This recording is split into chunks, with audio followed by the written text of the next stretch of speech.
Hopefully slept fast, I imagine. Let me start off with, 2 wins is not where we want to be right now. It's not good enough. I understand the frustration from fans, ownership, the people inside the building, and nobody's more frustrated than myself. And it starts with me, and I'm tasked with trying to get this organization going back in, the proper direction. And the standard is to compete, for championships year in and year out. And that's the plan moving forward. So, we're going to look at everything, whether it's free agency, draft, coaching, finishing, execution on the field, whatever it may be. We're going to look at all avenues in order to get this franchise back to where it belongs. As for the coaching changes we made earlier in the year, this is the first time I've spoke with you guys since we moved on from Coach Dayball and Shane Bowen. Dabes and I have an extended history together, professionally and personally. Difficult decision, but one we decided to make. And he's a great football coach, and he's going to be successful in whatever he does, after the New York Giants. I'll say the same with Shane. Appreciate everything Shane did for us. Tireless worker, good coach, good man, and wish him nothing but the best moving forward as well. As for the coaching search, we're going to do everything we can right now to support Kafka. That's our primary focus right now, is give Kafka everything he needs in order to succeed over these next 4 weeks, support him and his staff. At the appropriate time, we'll get into, potential coaches, research, and we'll do a thorough collaborative research and come up with the best coach to lead the New York Giants going into, 2026 season. As for the roster, I do believe there is a good young core to build around here, and it will be an attractive job for many coaches. And, I'm excited to get that process going, as we move forward. As for, you guys are going to have some questions on Abdul. I know Kafka just spoke upon that, and I'm going to support him with whatever decision he makes in terms of player discipline. So again, I support him with that decision, and I'll just leave it at that. So with that, I'll open it up for any questions you guys might have. Joe, you mentioned that your focus is getting Giants back to routine contention and really turning this around. Yep. Why do you believe that you're the right person to help turn this thing around? Yeah, I understand the question. Again, my focus right now is on supporting Kafka as we go forward, and we'll evaluate all aspects of the football operation as we go forward. And has it been perfect? No. But I'm very confident in my staff, myself, and our ability to get this franchise back where it needs to go. Where does that confidence come from? You were 2-11 at this time last year. You were saying you're close, and you're in the exact same spot now. So what gives you that confidence? Yeah, I understand the question, and I know where you're coming from. It starts with me. I take responsibility for that. But we do have a good young quarterback, that's on a rookie contract for the next 4 years, and that's when it gets fun. When you're building around a young quarterback, you have a good nucleus, you have a good left tackle, you have a wide receiver that had a historic year as a rookie season. You got a good running back room. You got pass rushers. There's pieces in place, Dan, and I understand the question, and I do have confidence in our ability and our process to find the next coach to lead the organization. And again, I truly believe in that process, and I know we're going to get it right. What has you told you about your future, and have you been given any assurances that you'll be seeing the coaching search and into next year through? Yeah, again, our focus is going to be on supporting Kafka and his staff. Ownership will evaluate the entire football operation at the end of the season, as they should, and then we'll go from there. You mentioned ownership frustration. What conversations have you had with John and Steve? Yeah, again, you guys have seen the results. 2 wins not good enough. I'll keep our conversations between us, but we all know 2 wins isn't good enough. Where we are right now isn't good enough, and it needs to change. Joe, why is you and Brian? Go ahead, Pat. Thanks. You and Brian Dayball came in and worked as a collaborative pairing. So why is he held accountable for the results after 4 years, but you are not? Yeah, I understand the question there too, Pat. And again, I'm equally as my hands in it, just like Brian's is. And ownership made a decision to move on. And again, I'm going to do what I can control, and that's support Kafka moving forward. And again, I wish Dave's nothing but the best, and we're going to do everything we can to get this franchise back to where it should be. You said that you would support Kafka in whatever decision he makes with Abdul, but are you concerned that this could be a lingering situation? No. Why? I have a lot of faith in the people in the building and the resources that we have. Abdul's a young man that's 21 years old, that's smart and understands the magnitude of his actions, and also understands what it means to be a pro. And these kids are 21 years old, and they're thrust into the spotlight in New York City, and it's not always going to be perfect. People make mistakes. Nobody's perfect. And part of our job is to develop them as football players, but also as people, and we will continue to do that with everybody in this organization. What was your input on the decision to fire Dable? Again, that was a decision that ownership made, and I support them with the decision. And again, now we're supporting Kafka moving forward. Obviously, including Abdul, there's players, on social media criticizing the coach. There's players not giving an effort, not getting benched. Does the program, the organization, have an accountability problem? I'm not real familiar with who was any specifics on the criticizing the coaches or. Yeah, I wasn't looking to single out Malik, but Malik's tweet about Kafka after the Lions game, or Yeah. Or again, or like Deontay's you try to effort. no different than firing off a text. Like you should probably take a deep breath in the heat of the moment. Again, a 22-year-old kid that's going through a difficult time right now, not being able to be with his teammates and play, and going through a tough rehab. It's not easy, and there's a guy that's not playing and still,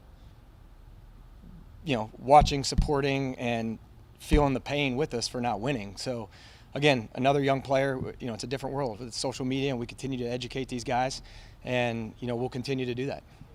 You're the one running the coaching search. Do you anticipate Mike Kafka being a candidate for the full-time job beyond the season? Yeah, Mike's going to get a real look. He's getting a real look right now. Hands-on. Had very good communication with Mike throughout the process. He's coached for 3 games. 2 of them we had leads in the fourth quarter. Guys were ready to go, and last night we didn't show up in all 3 phases, unfortunately. But I have a good relationship with Mike. He's a good coach, good leader, and again, he's getting an opportunity over these next 4 weeks to continue to lead the team. How would you evaluate Jackson? Obviously, when we last spoke, he wasn't the starter yet, but just you were high on him. Now that he's started and played, how would you evaluate what he's done so far up to this point? Jackson's done a good job. I've been impressed with Jackson. Offensive Player of the Month, Offensive Rookie of the Month in October. Played really well, for a rookie. Again, I know whether it's throwing the ball downfield, off platform, creating plays, the ability to extend plays, has been impressive. His leadership, his knowledge of the offense, he's exceeded expectations as far as he's done a good job. That said, how do you try to balance out now? Obviously, everyone's talked about it, but have you talked to him, or you talked to the coaches about this? Hey, we need to protect him better, or he needs to protect himself. How have you been involved with that conversation? Yes, and having just lived it in Buffalo, we've been through this before, and what makes these players great is, their toughness, their competitiveness, their desire to win. And you appreciate that about Jackson, but you also have to be available. And try not to take the unnecessary hits. I would say last night was probably unnecessary, probably could have gotten out of bounds, and it's 3rd and 1, and instead we get a penalty, and he takes a shot, and now it's 3rd and 16. So there's a fine line, and what makes Jackson great is his competitiveness, his desire to win, and that's the way he's wired. So you try to find a fine line between playing smart but also not taking away what makes them great. And he's not the only quarterback that scrambles. I mean, you guys watch this against Kansas City, and Patrick Mahomes is running all over the place. Jaden Daniels, Josh Allen, some of the best. You can't be. There's very few that can be the pocket passer that's just a statue in there these days. So just got to be smart when you can get down and not have to take hits and unnecessary hits. You got to take advantage of those opportunities so you can live to see another day. Joe, the perception is out there regarding Jackson that because of the video clips you guys maybe did in the summer back from the draft, were you saying to Dave's, are you convicted in Jackson, that the perception is that he was Dable's guy, that he wasn't your guy. What insight or what can you speak to that, the idea that Jackson wasn't necessarily your guy, but it was the head coach that decided that he would be drafted? Yeah, and again, there's context to those. Again, there's hundreds of conversations leading up to that conversation in the draft room, starting, when we met with Jackson at the Senior Bowl. So you could probably ask Jim Denton. He says the earliest 30 visit I've ever scheduled, was in January. He was already on our calendar. So Jackson was the guy that was on our radar very early in the scouting process before, Daves was even aware of him because he was coaching. And anytime you're going to make a decision on a first-round quarterback, that's going to be an organizational decision. And it was an organizational decision. Credit to my staff. They did a phenomenal job gathering information, understanding the landscape of the draft, that, we could get Abdul at 3, and then when's the re-entry point into the first round where we could still get a quarterback. And again, kudos to my staff, Brandon Brown, Tim, Tim McDonald, Dennis Hickey, all those guys, the research they did was spot on. And if you're going to make the decision to move back up into the first round to get a quarterback, all hands are on deck. That was an organizational decision. We were all on board with it. And, I'm glad we were able to do it. We didn't have to sell the farm to go up and get the quarterback. We were able to get him where we were. And, again, looks like that pick's going to pay off. Joe, there seemed to be a feeling last Get you, man. year that if you got better quarterback play, this team would win more games. I think it's obvious this team is getting better quarterback play with pretty much all three quarterbacks. Maybe Russ not in all the games, and the record is still what it is. So how do you look at that and say we have a young nucleus of good talent? We're getting better quarterback play, which was an issue last year, and the record is just not there. Yeah, Paul. When you look at the offensively, before last night's game, we were up to 10. We're number 10 in the league. I think we're 14 now. So offensively, we have gotten better. Run and pass, the numbers are better. Defensively, I believe we were 30th last year at this time. That's with the addition of Abdul Carter, Paulson Adebo, Javon Howland, Chauncey Golston, Roy Robertson Harris, and we're in that same area, unfortunately. So to say I expected that, no, but again, it starts with me. We've got to do a better job. I didn't anticipate we would still be 30th in the league in defense at this point with the addition of those players, but we are, and we've got to do a better job of execution. We've got to do a better job of finishing games, and I've got to do a better job with the personnel. You mentioned the roster is right now, right? In year 3 and 4, with the win total, right? You 3 wins last year, 2 wins. It's like, how do you explain that? Yeah, I understand the question, and I'll just say this, Jordan. Like as we're looking through it, as we go through the quarter, the coaching search, and what that may look like. There's feedback from outside sources, and as you go through it, in my mind, I'm like, okay, if I'm a coordinator. And I maybe want to be a head coach, like with the Giants be an attractive job to me. Okay, they have a young quarterback that's played at a pretty good level for a rookie. They've got a number 1 receiver that had a historical rookie season. They've got a left tackle. They've got a left guard. They've got a center coming back. They've got a young running back room. Theo Johnson has shown very good flashes this year, of play. So that side of the ball, there's some pieces in place to build around. Defensively, there's pass rush. There's Dexter Lawrence. There's some pieces in the secondary. So when you look at it individually, are there pieces? Yes. But we got to come together collectively as a group, and there's 11 guys on the field that need to be doing the same thing. They need to be on the same page. And unfortunately, we haven't been able to do that. And again, that starts with me, and that's what we got to figure out. It's not just talent. You all got to be on the same page, and everybody's got to be rowing in the same direction and doing their jobs. And that's what we're tasked with. That's part of what we need to figure out moving forward is how to get these pieces to be on the same page and execute at a high level so we can win consistently. Joe's a bottom line business. Why do you deserve to be the one to see it through based on the results under your leadership? Yeah, I understand your question. Again, I think somebody asked the same thing earlier. But again, I'm going to control what I can control, which is support CAFA over the next 4 weeks. Ownership should and will evaluate the entire football operation at the end of it. And I'm just going to continue to support Kafka and his staff and do the best we can over these last 4 weeks. Did you misevaluate the significance of leadership on your team by letting guys go, like trading Leonard, letting Julian Love go, Xavier McKinney, Saquon Barkley? Do you think that has played a part in the fact that your team isn't able to finish and doesn't have enough leadership to get to the finish line and get wins? I know we have leadership on this team. I'll say that. Like Brian Burns is a very good leader. He's done a good job. And I hear you on those guys, but you're at different points in the build, okay? You can, you want to rush the passer, protect the passer, and get a quarterback, okay? Rush the passer, protect the passer, and have a quarterback. In the context of those decisions, if you bring somebody, if you bring back a safety, now you don't have a pass rusher. If you bring back a running back, you don't get Jermaine Illuminor. You don't get John Runyon. In order to be productive at some of those positions, it helps to have the other. So I understand the leadership portion. We do have leaders on this team. Offensively, Jackson has stepped into that role. Scat is a future leader for us. Andrew Thomas has done a good job. Defensively, we've got guys. So leadership's always going to be important. And we try to have it in every room. Like nobody talks about Chris Manhertz, but the development of, Theo Johnson and Belly, Devin Singletary, a guy in that room that has really been instrumental in Scat and Tyrone Tracy's development. So they may be your best players, don't always have to be your leaders. You would like them to be, but in today's day and age, it's getting harder and harder to find those guys.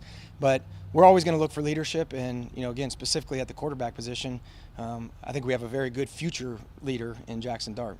On the defensive side of the ball, you've invested a significant amount of resources in there, whether it's draft picks, whether it's free agent dollars, players you've let go, but the guys that you've decided you want to turn the defense around with. Mm-hmm. To have the defense be in the current state that it is, wildly underwhelming or underperforming at this point. I mean, what went wrong and how do you need to change? Because these are your guys. This is the guys the organization pinpointed to add, and it's been a failure to this point. Yeah, exactly. I mentioned it earlier. We were 30th last year. We're 30th this year with the addition of those talents. So we got to do a better job. We got to do a better job.